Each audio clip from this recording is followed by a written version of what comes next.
ان الحمد للہ غافر الذنب وقابل التوب نشهد ان لا الہ الا اللہ وحدہ لا شریک لہ ونشهد ان محمدا عبدہ ورسولہ۔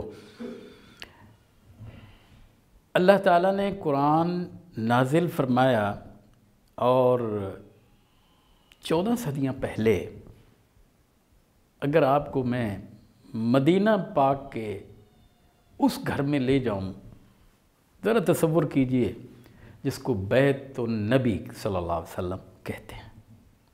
بیت النبی ہے صلی اللہ علیہ وسلم۔ ایک خاتون وہاں آ گئیں، وہ بھی کھڑی ہیں، حضور اکرم صلی اللہ علیہ وسلم بھی موجود ہیں۔ خاتون کی کیفیت یہ ہے کہ جاہلیت کے دور کا ایک انداز کہ خامد اپنی بیوی کو کسی وقت غصے میں آ کر یوں کہہ دیتا تھا انت علیہ کظہر امی، کہ تو اب اس طرح ہے جس طرح میری ماں ہے۔ اس کو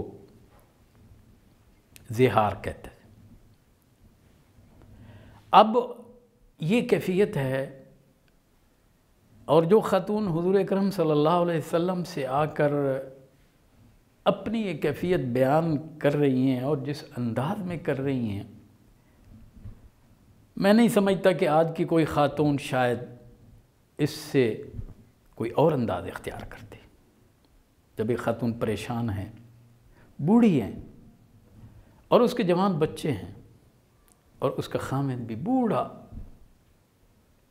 اس کیفیت میں خامن جو ہے، جب اس کو ایک اپنی بیوی کی مدد کی بھی ضرورت ہے، وہ اس کی ہم سفر ہے، لیکن یہ خامن نہیں اس کو ایک ایسا انداز اختیار کر کے اپنی بیوی تسلیم کرنے سے انکار کر دیا۔ ذرا سوچئے، بچے بھی بڑے ہیں اور خامد اب کمانے والا بھی نہیں، یہ خاتون جائے تو جائے کہاں؟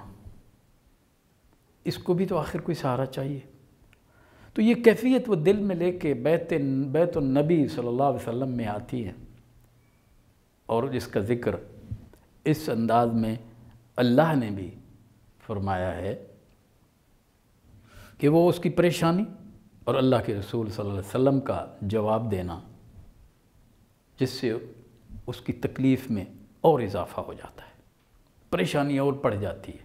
وہ تو آئی تھی نا کہ یا رسول اللہ میرے بچے بوڑھے ہیں، میرے بچے بڑے ہو گئے ہیں، میرا خامن بوڑھا ہے اور میں بھی بوڑھی ہو گئی ہوں، اب اس مشکل میں میرے بچے کدھر جائیں گے، میں کہاں جاؤں گی، اور میرا یہ خامن بوڑھا اب کدھر جائے گا، اس کو بھی سہارے کی ضرورت تھی۔ یہ خاتون خولہ بنت ثعلبہ ہیں۔ ایک خاتون جو حضور اکرم صلی اللہ علیہ وسلم کے پاس اپنی ساری پریشانی کو بیان کرتی ہیں، یہ ایک خاتون ہی سمجھ سکتی ہے، شاید مرد کے لیے سمجھنا مشکل ہو۔ وہ اس وقت جس پریشانی میں تھیں، وہ اس وقت کہہ رہی تھی کہ یا رسول اللہ میں جوان تھی اور میرے خامد نے میرے ساتھ رہ کر زندگی گزاری، فوائد اٹھائے، میری جوانی سے فائدہ اٹھایا، وَنَصَرْتُ لَهُ بَطْنِي، پھر میں نے اس کے لیے اپنا پیٹ چاک کر کے اس کو اولاد عطا کی، اور اب میں بوڑھی ہو گئی ہوں تو اب اس نے مجھے ماں بنا لیا ہے۔ یا رسول اللہ کوئی حل نکالیے اس کا، میں تباہ ہو گئی، میں ماری گئی، میری اولاد بھی تباہ ہو گئی، خود خامن بھی بہت بوڑھا ہے، اس کو بھی سہارے کی ضرورت، کوئی حل نکالیے۔ تو اللہ کے رسول صلی اللہ علیہ وسلم نے اس وقت فرمایا کہ میرے پاس تو اس کا حل یہی ہے کہ تم اب اس پر حرام ہو گئی ہو۔ اور مختلف روایات ہیں جس کے اندر یہ زہار کہ بیوی کو ماں کا درجہ دینے والا یہ قانون جو جاہلیت کا تھا، ابھی تک تو اسی کے مطابق لوگ سوچتے تھے۔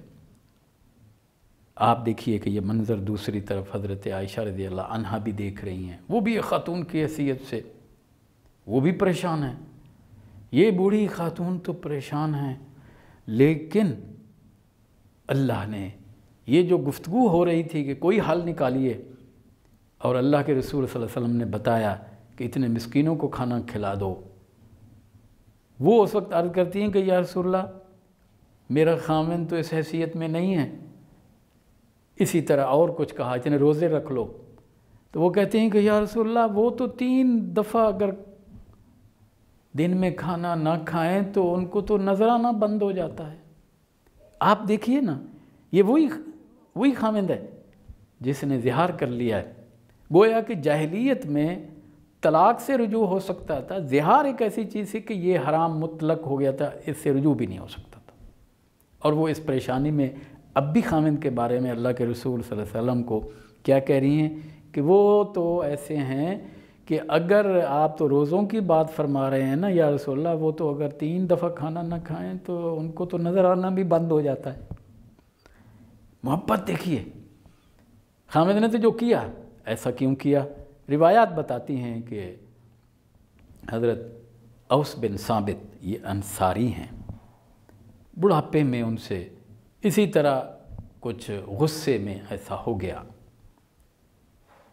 تو اللہ کے رسول صلی اللہ علیہ وسلم کے پاس جو حال تھا وہ بتایا، لیکن یہ حال تو کوئی پریشانی کو کم کرنے والا نہ تھا، تو وہ بار بار لجاجت کے انداز میں یا رسول اللہ مجھے بچا لیجئے، میرے بچوں کو بچا لیجئے،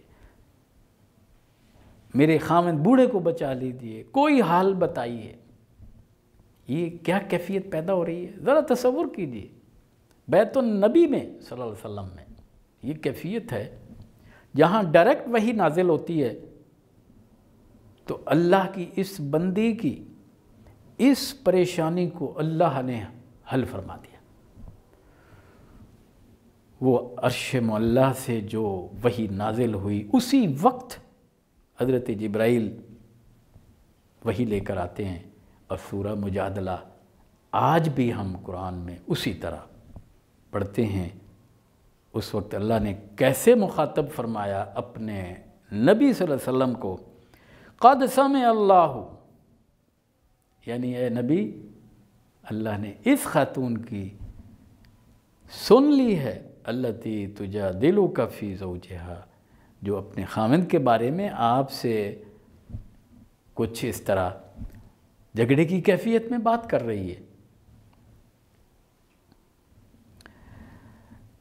لیکن اس میں بھی وہ کیا کہہ رہی ہے، وہ تشتکی الی اللہ، شکوہ اگر وہ کر رہی ہے تو اللہ سے کر رہی ہے، تشتکی شکوہ سے۔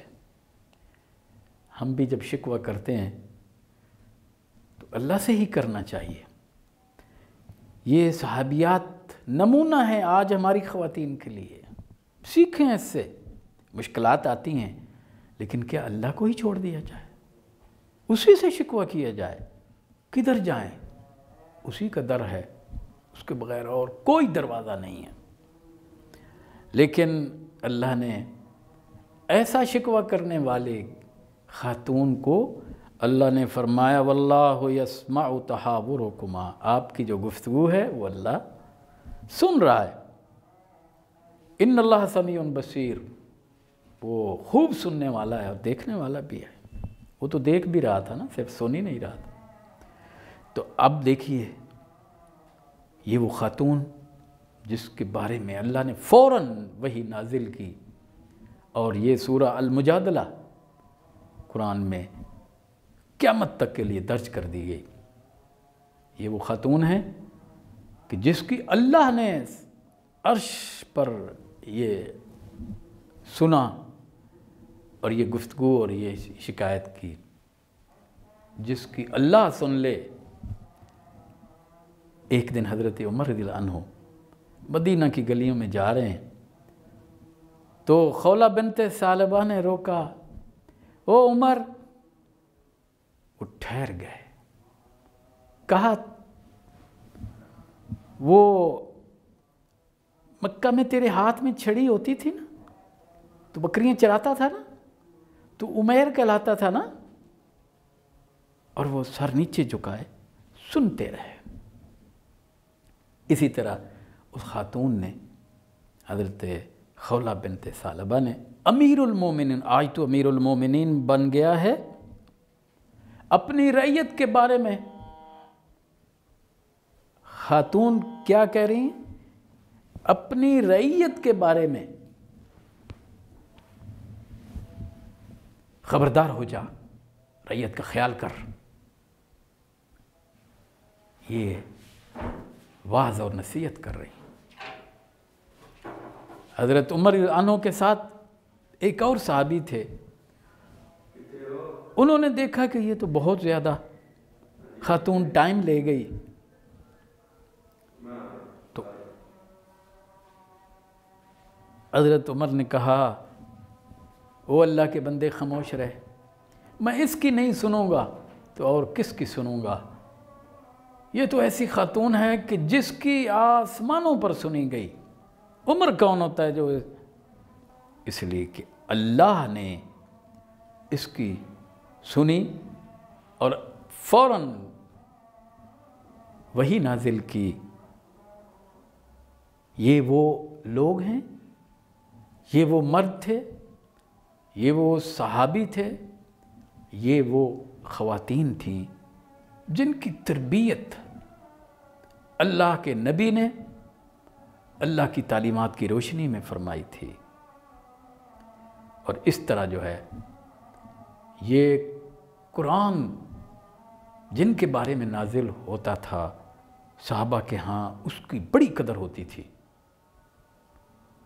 اور وہ قرآن جو اللہ کی طرف سے ان کے مسائل کو حل کرتا تھا، پھر وہ یہ نہیں دیکھتے تھے کہ ہم کیا کریں اور کیا نہ کریں، بس وہی نازل ہوئی اور اس کی اطاعت کرنا ان کے لیے لازمی تھا. آئیے ہم بھی جائزہ لیں. آج جس نبی، آج سیرت النبی